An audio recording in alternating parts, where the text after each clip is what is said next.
I'm Sophie. This is Alan. So basically, I invited over Alan to my lovely house that I took 3 days to clean my room. It was a depression era for me. One night, I was like, okay, so like, yo, you guys don't know what it's like to be a woman. And they were like, whoa, whoa. And then I started making facts. Look, autism gets crazy. I'm just saying. Autism makes me study things. Okay, just saying. Look, I know everything. I know every fact there is to know about cycles and menstrual cycles and everything. Let's just say I started spitting out facts because I was interested. It ended up with him somehow getting money and buying a period cramp simulator, which is basically a 10 tube. If you don't know, a period cramp simulator contracts the muscles to imitate abdominal cramps, similar to what many experience during menstruation while still going about their daily activities. So, I did not Google that. Definitely not. So basically, he spent 37.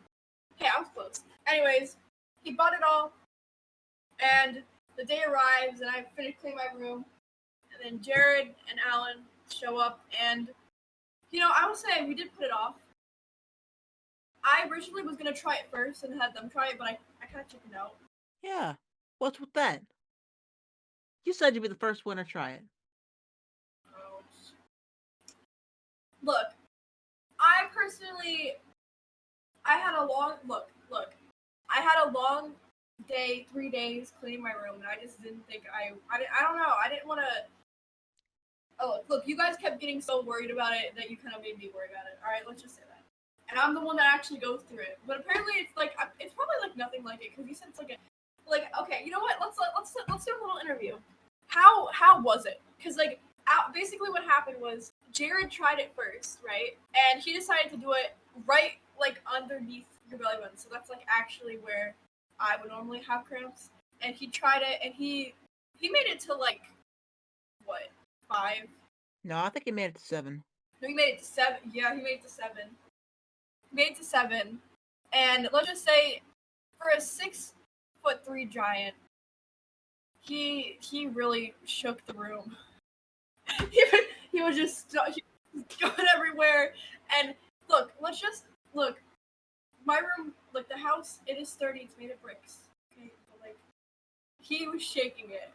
Like he was in pain, but it also wasn't. I don't know. Apparently there was an aftermath. And then actually he went, Alan, you were just like, you know what, I'm gonna try it. And you were a wussy. You didn't put it out. You didn't put it right on your gut. You put it on your legs. And apparently, according to Jared, that doesn't have the same feeling. So tell me, what was it like? Because you're the only one out of Jared and my brother. You're just the only one that tried it so far that made it to 10. So you talk about that. I wouldn't mind It's just a strong vibration. Talk That's about all it. it is. It just vibrates really it fast. It feels like a cramp. It really just felt like your leg was cramping. For me, I don't know because I didn't try it, but like it said on the website for it, it said that the average like period cramp is around a 4 for the machine. And for me, like I have abnormal ones. So let's just say like the average cycle is around 5 to 7 days. All right? And mine, since it's abnormal for me, mine's between 8 to 13 days. It's actually kind of sad. So for me, like my cramps are worse than normal people's cramps, basically saying that. So if the average is a 4, mine would probably be like a 6 or 7 or an 8 maybe. To that, Alan. Well, you still have the device. You could probably try it. I ain't gonna try nothing. I'm not right now. Live experience. I'm not ready. I want to stay in the wing. Mama Bird told me I should stay. All right. So I have a little brother named Corden. All right, and he was contemplating, but he tried it and he only made it to 4, and then he was out. And he said the worst part was because it's like a sticky thing. You have to stick it to wherever. But the worst part he said was like the sticky part, trying to peel it off. I will say, after I was like interviewing, and Jared and Gordon and you were just like, I feel bad for you, and I'm like, yeah. Well, I did make it to 10, so. You did make it to 10, but you still felt bad. for me. Because you knew. Yeah, I mean, like, imagine feeling like a 6 or 7 and waking up with it, sleeping with it, then having to uh, eat with it, and then also having to be able to go to school for like 7 hours with it and go to work. You know what I mean? And be able to get on the computer and play with friends. You know. Plus, I don't know if it's just me, but I always have like the aftermath. So like after it ends, I still get cramps like throughout the entire month Yep, after. that's what Jared felt. He got the aftermath. He got the aftermath. But I had cravings after, like chocolate. I love chocolate. Okay, I'm not sponsoring it, but like Chocher, I don't know if that's how you say it, but it's like the blue packaging. I'm looking at it right now. It says milk chocolate with real hazelnut spread. It's at Aldi's. I don't know if you have one near you, but there's one down like across the river. I've been watching a lot of funny clips of the Calling video. And there was one guy who played like this one guitar game, and he had to do the whole guitar to the song Toxic Gossip Train. It was actually pretty funny. But somebody commented on one of those videos that I was watching that was a meme, and saying that she knew that it was going to come back to get her. Because, like, yeah, like she said, she didn't say sorry or apologize once in the video, and you can kind of just see it. But, like, if you really think about it, the person in the comment said that they took, like, she knew that it was going to come to her demise. So she literally just decided to upload it, and she knew the kind of reaction she would get, so she monetized it. She monetized her end of fame. See, how I actually didn't know it, because, like, when it came out, I didn't hear about it for the first couple days. Originally, I was like, what is this on YouTube? And, like, people were, like, memeing it, and I was like, what is this? And I saw people, like, on TikTok, and I was like, whoa. So I was like, I pulled up my handy dandy YouTube, and I was like, what is this? It's labeled hi. It's a dot. What happened to Miranda Sings? Doesn't she have like 3 kids? What's going on? And then I remember like seeing this girl post about it, how like she was a minor and she had to like do something explicit on stage on one of her like Miranda shows. I was like, oh jeez. But I watched the video. Like, why? You know? Because I grew up with Miranda Sings. I didn't watch her that much, but I remember watching like the season 1 of Haters Back Off. I didn't know how I felt about the Netflix show, but it was a little weird. It was something. Yeah. I don't know. All I remember is that ice cream dude, the ice cream truck thing. I don't know. That's all I remember. But I watched it, and I'm just like, I was astonished. Because like the fact that she's married, has an entire like huge family, and she has a set of twins and a son, and I think she has another one too. I'm not sure. So that's kind of sad. I don't think she's gonna be able to get a job now. Because like when I think about it, that's gonna probably go on her record somehow. So if she tries to get an actor job after not having any money left from YouTube, like what job she's gonna get? You know, she can't be a comedian now. Fun fact: did you know that she played somebody in Waitress, the musical? Can't remember what character she played. I haven't watched Waitress yet. I'm planning to do it. Trust me, I'm a musical girly. She played Dawn, apparently. But that's interesting. I heard it's a good musical. I don't know. I feel like personally, I don't know about many musicals, but I watched Ride the Cyclone, Heather's 6, Hamilton. I mean, who hasn't watched Hamilton? Hamilton's great. There was Into the Woods. There's a couple others, but She just made that knowing that she'll get money from it. I saw that on TikTok, and it wasn't even censored. oh. Yeah, so that's a nice 3 a.m. surprise. Okay. This is what happened for me. So I don't know about you, but the way I found it was like 11 o'clock, and this person was like, you don't know what it's like to feel tortured until you search the Nair video up on YouTube. And I was like, what? And I was like, most of the time when they tell me to search these things, they're just Rickrolls. So I went on YouTube and I searched Nair video.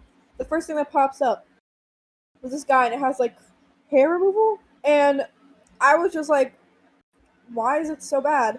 And like 5 seconds in, I see it and I'm just like, what the? I kid you not. You can't see my face right now, but like I was like, okay, remember that time in Mrs. Speech classroom where my face was just like, oh, that was my face, but instead it was like, and I was about ready to like bust up laughing. That's basically what my face was. But there was this girl in 3rd grade named Bailey, right?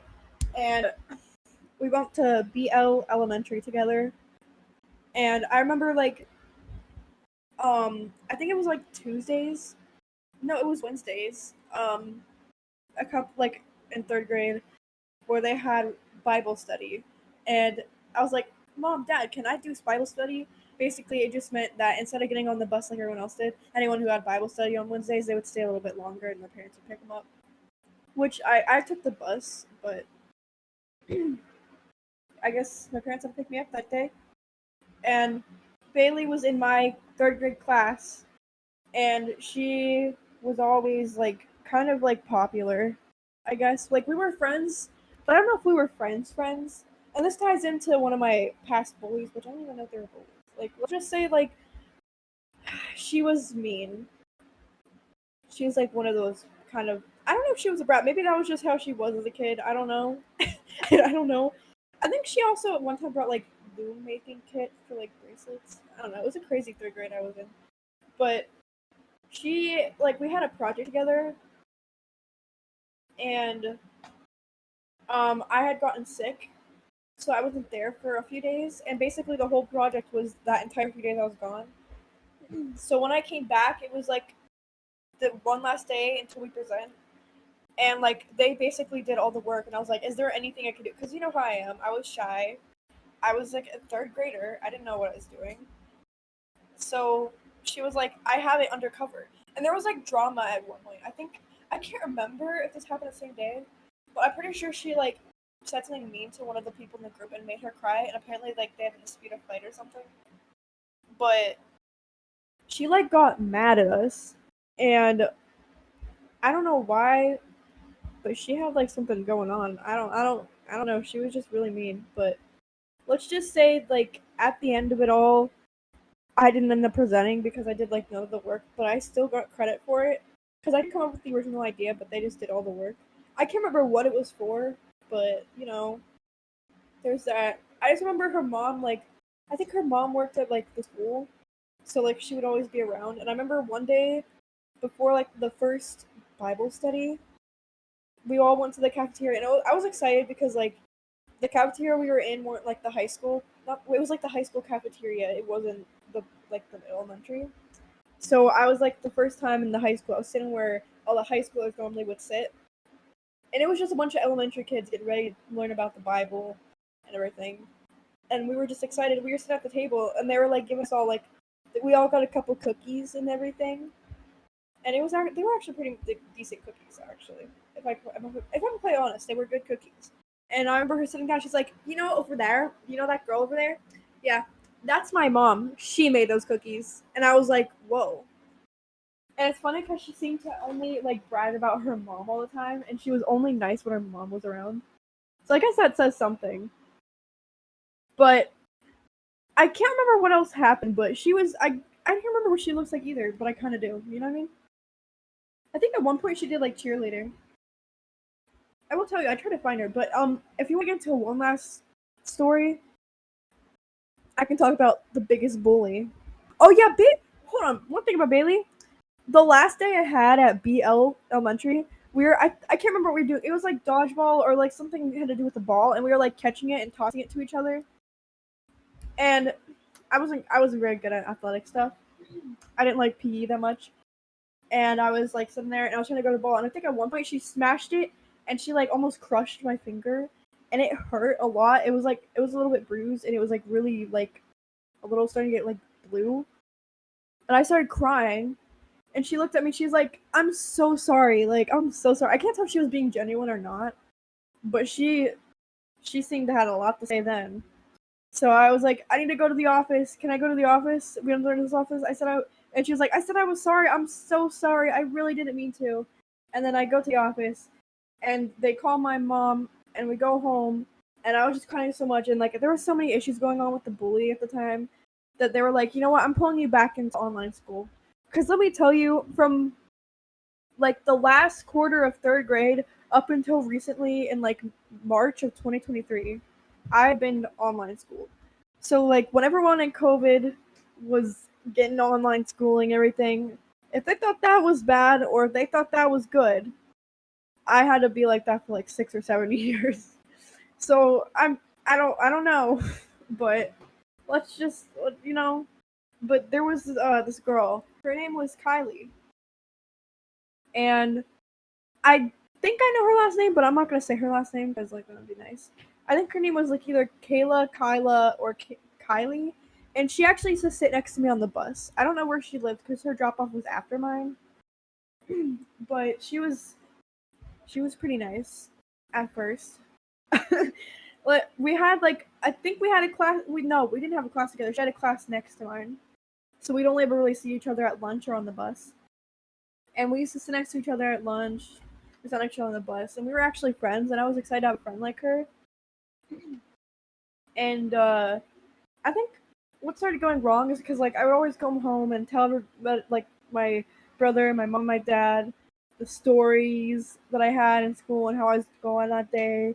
And I had that little special education teacher that would walk in like from the center that I went to for like studying of autism. So they would sometimes they'd send like a helper over to the school every once in a while just to check up on me. And it kind of let's just say it got to the point where that helper had to come up and like sort the scenario. I don't know why they didn't just have the principal do that, but let's just say it started when I was on the bus one day, and she was like, "So you like animals, right?" And I was like, "Yeah." And she was like, "Let's act like a wolf." And I was really naive. Like even then, like I wouldn't take that. Someone said that to me then. I wouldn't really take that seriously. But what they like at the moment, at the time, like still, it's still pretty bad to say. She was like, "Okay, just remember, I'm role playing, ha ha ha." And she was like, "I'm a wolf, and guess what? I'm gonna kill your family. I'm gonna drag their bodies. I'm gonna kill your family." And I was like, and she was like being weird too. And I was like, "Kylie, stop. You're just role playing, right?" She's like, "No, this is not a role play. I'm gonna kill your family. I'm gonna do this. I'm gonna do that." I was like, "Girl," like I don't know how that's how I feel now. I was like, "Girl," but like then I don't I don't know. That was weird. Another time, at one point she was like trying to get me scared at one point, which I totally was scared. And she was like, "Yeah, you see behind the school, sometimes when I'm not on the bus, it's because me and my friends go behind the school at school after school, and we go there. And one time there was like this clown, this killer clown, and she almost killed my friend. And they were all chasing us, a gang of them behind the school. So if you ever go behind the school, don't like be cautious because there's always a bunch of clowns that'll get you. So be careful at the playground too." So she also told me that, but it got so bad. Like I was a little bit scared of her, and it got so bad. Like I also I wanted to be her friend, but she also was just a little bit too iffy to my parents. So what they did is they called the helper, and they're like, "This happened. This happened. Just say sorry, and it'll be night." And then I had to switch seats with this other girl, and I don't remember her name, but she had orange hair, and she was so sweet to me. She was like she actually was a true friend because like even though she was older and I had to sit next to her, she was actually really nice. And it's actually a funny story because my mom's friends with this girl, and that girl has a daughter that went to the school and two brothers. I mean, two sons actually. Never mind. And I think like the girl they adopted off of a friend that was like mistreating all their kids because they had like 9 daughters or something like that, a lot of kids. And I think one of those daughters was actually her like the girl's sister. So on the bus, I was next to her. That's what I think, at least. But let's just say she was like so nice because I was like really insecure about my teeth in 3rd grade, and she's like, "It's okay. Like I understand about that. I have some false teeth too." And I think she was just being nice. I don't think she actually had false teeth. I think she was being nice, but she was actually so sweet, and she'd always sit next to me. So there's that. And then another thing, real quick, before we end this, I have so many stories in my life, but there was this girl that sat next to my brother Corden before he moved out of school and went back to online because he went back online after a week of being there. And she was in his grade, and she lived behind a bowling alley near where I used to live. And I was like, "Hey," because like sometimes I'd have to sit next to her, and she would try to scare me. She literally, like, she was like, "You know the story of Annabelle?" And I was like, "No." And she's like, "Do you know the story of It?" And I was like, "No," because like obviously those are like rated R movies, I'm pretty sure. And I obviously couldn't watch those. And she was like, "Well, I'm gonna tell you anyway." So she put me into really vivid detail every day on like my seating adjustments, because sometimes that orange-haired girl would sit there, sometimes that girl would sit there, and she was like, "Yo, I'm gonna tell you the whole story." So every day I just be having to put up with this girl because she told me in detail Annabelle, It, all the horror movies, and at the time I didn't like horror movies. I was horrified, so that also was pretty unnerving, nerve-wracking for me. So that's that. We talked about the simulator. We talked about the Nair video and Colleen, apology, so put. And we talked about some high school, middle school, elementary stories.